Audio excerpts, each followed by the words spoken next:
Alrighty guys, this is Ted from Theme Park Fantasy. We're here today. We're talking about the first ride you should do in any park that you go to. This has been something from my lifetime that we've enjoyed. We spent a lot of time going through the parks here at Disney. So first of all, if you hit that like and subscribe button, that greatly helps us out. Allows us to bring the good stuff that we all like to share. So first up, let's head on over to the Magic Kingdom. For me, there's no comparison. Yeah, there's a couple runner-ups, but the Haunted Mansion is always my first choice. This is a dark ride, a Disney dark ride. So, it's not too awfully scary, but if you do have younger kids, they can get a little creeped out. But you hop in your Doom buggy, and away you go. You run down through the dining room, and you run through the attic and the graveyard. And first of all, the changes today... Thank you, Spinner. The changes today in the Haunted Mansion... basically, you used to go through the stretching room where they would give you a nice orientation as to, the Gracies and what have happened. No more. You walk right through, you hop on downstairs, and you get in your Doom buggy. So they've chopped all that out. It's kind of a little different, but it still makes for a good ride, and it does keep the ride moving. Although ride times wait times today, they have crept up. Typically the mansion might run you 20, 25 minutes. In the old world. Today, that 20-25 minutes is 45 minutes. You will spend more time waiting, but in the end, it still is one of my favorites. Honorable mention here, I would have to say Splash Mountain and Pirates. If I can't get on Haunted, then those are the other two that I dropped to. Next up, let's head on over to Hollywood Studios. Yeah, there's been a lot of changes in Hollywood Studios lately. Obviously, we've got Star Wars Land and Mickey and Minnie's Runaway Railroad and Toy Story Land.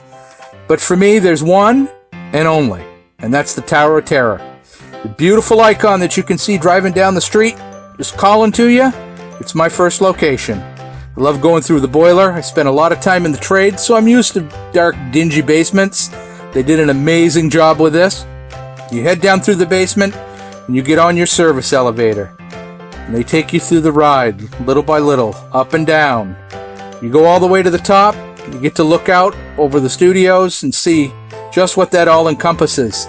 And then the floor falls out from underneath you and you fall all the way to the bottom.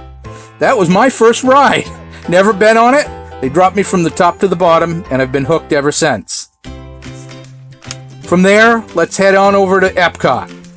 Now Epcot today, it needs a little love and it's getting some. It's all torn up. They've got half of the buildings gone. They're working on the other half. But here, in the Land Pavilion, is probably, I think, one of the best rides Disney ever did. It's a visual ride.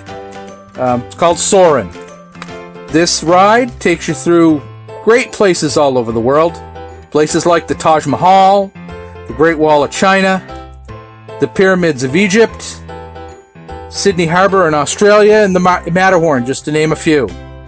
You do this basically by hanging in a hang glider. One of the amazing Imagineers decided one day, took his erector set out and designed this framework that would basically rise you up into this parabolic style video screen. And so you sit in the middle of this, and of course Disney supplies you with scents and, fragrances in the air and breezes, and it really gives you an uncanny feeling sometimes. And I'm not really a big fan of heights. So yeah, I find myself sitting back away from the edge in some of it because the way they film it, you feel like you're flying in a hang glider. So from there, let's head on over to our final location in Destiny, Disney's Animal Kingdom. This is also Disney's youngest park, but it is also their largest park. Animal Kingdom is a great park to head to when it is extremely sunny because there is a lot of shade in this park. And for me, the Kilimanjaro Safaris is the first place you have to go. First of all, when you go first thing in the morning, the animals tend to be out. They tend to be more active than later in the day. When this park first opened, they didn't even run this particular safari after like 2 in the afternoon. Now it runs pretty much up till park close, but originally, because the animals were a little more lethargic later in the day, they didn't bother sending people through. From here, you ride around in basically an off-road, let's call it a bus, with probably 20 of your closest friends. Your driver narrates through the entire trip as you go through bumps and holes and rivers, but you get to see some live animals.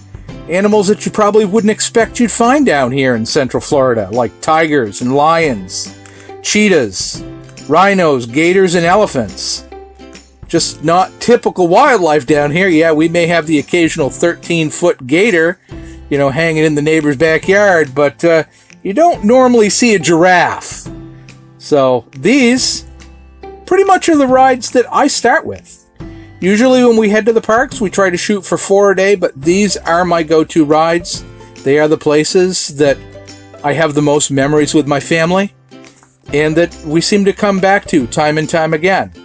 And even though the parks change over time, these still are kind of the starting points for the day. You work the day around them, what other attractions you want to see and where you want to go. So, this has been Ted for Theme Park Fantasy. Please remember to like and subscribe, and hit that bell down the bottom there so you get the notifications when we put something new out for you. And we'll be at you real soon.